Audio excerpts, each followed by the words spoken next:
अस्सलामुअलैकुम, मैं हूं यासिर पीरजादा। आइए चलते हैं खबरों की जानिब।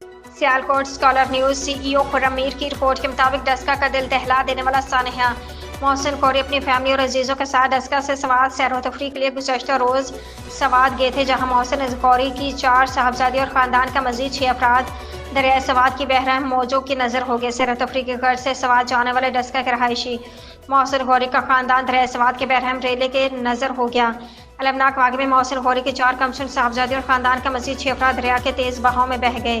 वाक़ इस वक्त पेश है जब ख़ानदान के अफराद दरिया किनारे वक्त गुजार रहे थे कि अचानक पानी का बहाव शिद्दत इख्तियार कर गया।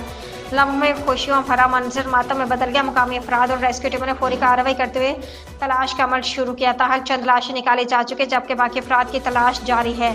हादसे की खबर जंगल में आग की तरह फैल गई। डस्का शहर में गम की लहर दौड़ गई। हर आंख अश्कबार और हर दिल अफसुर्दा है। अहले इलाका ने गमज़दा खानदान से दिली हमदर्दी का इजहार किया है। सोशल मीडिया पर भी वाक़ई की खबर ने आवाम को हिला कर रख दिया। शहर ने हुकूमत और इंतजामिया से मुतालबा किया कि दरिया किनारे हिफाजती इक़दाम सख्त किए जाएँ ताकि मुस्तक़बिल में ऐसे खतरनाक वाक़यात से बचा जा सके।